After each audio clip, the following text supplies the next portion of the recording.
आप घर में भी उसके अपने बच्चों के साथ मिसमैच अनुभव कर रहे हैं। जब स्कूल कॉलेज के कैंपस के अंदर बहुत बड़ी मात्रा में युवा पीढ़ी होगी, इस प्रकार से नई सोच के साथ आई होगी और हम वहां उसके योग्य नहीं होंगे, तो उनके साथ कितना बड़ा गहरा अन्याय हो जाएगा दोस्तों। और इसलिए आवश्यक है कि हम भविष्य को जाने, समझे, व्यवस्थाओं को विकसित करें। मैं अभी कुछ दिन पहले डिजिटल इंडिया अभियान के तहत गांधीनगर में एक एग्जीबिशन देखने गया था। वहां सरकारी स्कूल के बच्चे थे, 12वीं 10वीं या 11th के बच्चे थे। वहां बच्चों ने जो प्रोजेक्ट तैयार किए थे, जो आइडियाज रखे थे,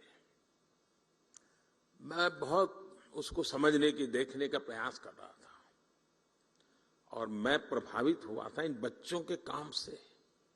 रिसर्च का ऐसा पोटेंशियल, कम उम्र में ऐसे ऐसे इनोवेशन वाली बातें सुनकर मैं दंग रह गया। वहां कई बच्चे बायोटेक और जेनेटिक्स में इंटरेस्टेड थे। उनकी क्लास में जब साइंस के फंडामेंटल्स पढ़ाए जा रहे, तब वो जीन मैपिंग, एफिनिटी क्रोमेटोग्राफी और जेनेटिक लाइब्रेरी बेस्ड टूल्स की बात कर रहे थे। अब कितना बड़ा अंतर है, आप कल्पना करिए। मैं उनके काम को देखकर सोच रहा था कि जब ये हायर एजुकेशन में पहुंचेंगे तो हमारे इंस्टीट्यूशन इनकी आधुनिक सोच के मुताबिक तैयार होंगे क्या?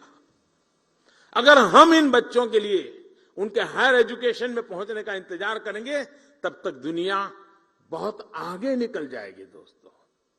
इसलिए हमें ये अभी से सोचना होगा कि जिस उम्र में भी बच्चों के मन में मोटिवेशन है, उसी उम्र में उन्हें गाइडेंस और रिसोर्स मिले, इसका प्रबंध हमने सोचना पड़ेगा। हमें अपने संस्थान में ऐसी व्यवस्था तैयार करने पर काम करना चाहिए।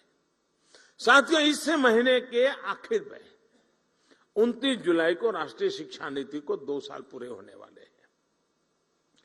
और अभी धर्मेंद्र जी बता रहे थे कि बड़े मंथन के बाद ये शिक्षा नीति बनाई। कस्तूररंगन जी ने बहुत अच्छा नेतृत्व दिया, उसके कारण संभव हुआ। और इतना विविधता भरा देश और राष्ट्रीय शिक्षा नीति का इस प्रकार से स्वागत हो, ये अपने आप में बहुत बड़ी सिद्धि है जी, बहुत बड़ी सिद्धि है।